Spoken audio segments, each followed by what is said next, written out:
샘터가족 여러분 안녕하십니까? 샘터지기 김덕겸 목사입니다. 오늘은 예레미야 34장 8절부터 22절까지고요.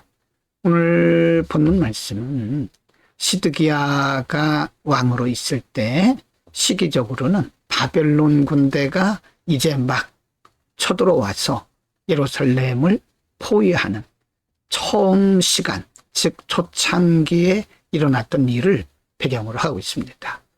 하나님은 시드기야 왕에게 이 나라가 왜 바벨론에 끌려가야만 하는지 그 이유에 대해서 설명을 하고 있습니다.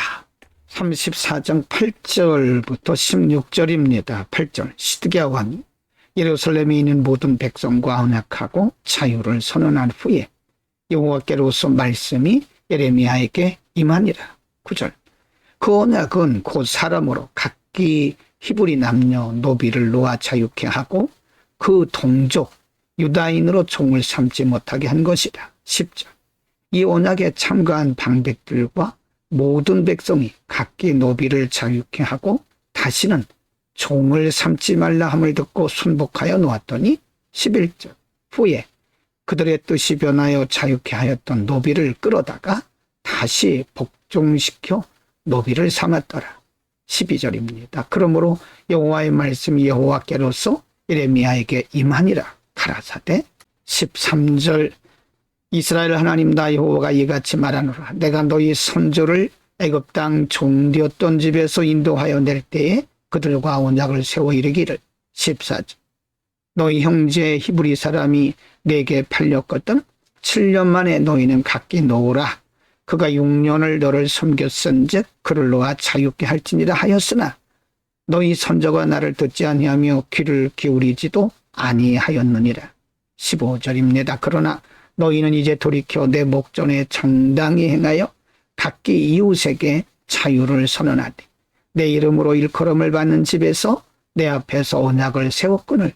16절 너희가 뜻을 변하여 내 이름을 더럽히고 각기 놓아 그들의 마음대로 자유케 하였던 노비를 끌어다가 다시 너희에게 복종시켜서 너희 노비를 삼았도다. 하나님께서 유다 백성들에게 징계의 매를 대시는 이유가 이와 같이 하나님의 말씀을 무시하고 불공평한 삶, 즉 불의한 삶을 산 것에 대한 이유가 된다고 말씀하고 있습니다. 하나님이 이들의 삶의 면면을 보면서 그들 가운데 불의함이 있다고 말씀하신 거죠. 34장 17절부터 22절입니다. 17절 그러므로 나 여호와가 이같이 말하노라.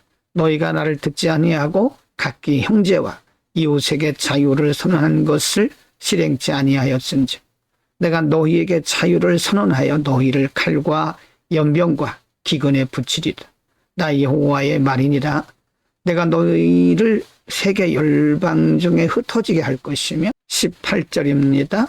송아지를 둘에 쪼개고 그 두 사이로 지나서 내 앞에 언약을 세우고 그 말을 실행치 아니하여 내 언약을 범한 너희를.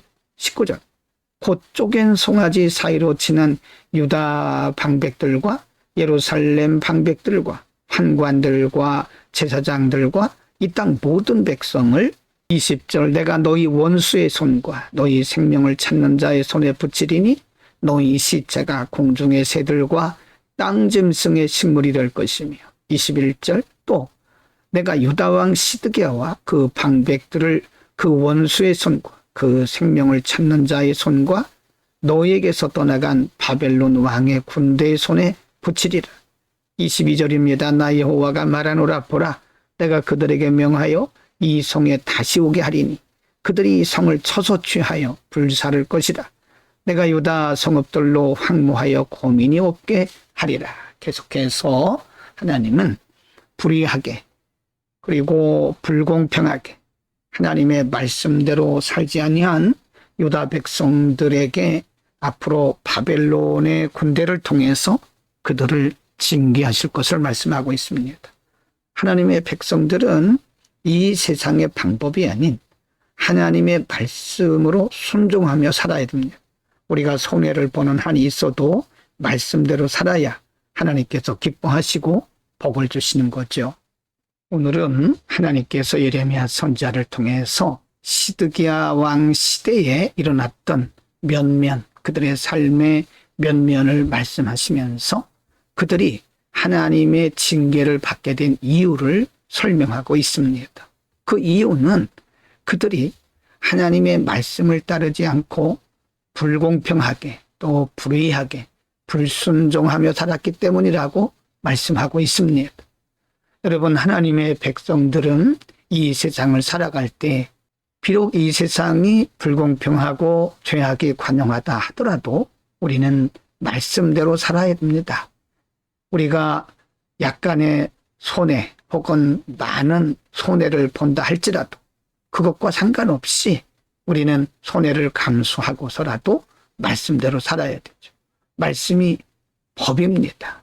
말씀이 생명입니다. 말씀이 복입니다. 우리가 말씀대로 살아갈 때에 하나님은 우리를 기뻐하시고 우리에게 은혜와 복을 내리실 것입니다. 말씀대로 살지 않는 것은 곧 하나님의 징계의 원인이 될 수 있음을 깨달읍시다. 기도합니다. 거룩하신 아버지, 오늘은 시드기야 왕에게 그 시대의 면면을 말씀하시면서 하나님께서 그들에게 징계를 내리신 이유를 우리에게 가르쳐 주셨습니다. 우리가 나가나 같은 세상을 살아갈 때에 우리의 생각이나 이 세상의 방식이 아닌 하나님의 말씀대로 살아가도록 은혜를 베풀어 주옵소서. 예수 그리스도의 이름으로 기도합니다. 아멘.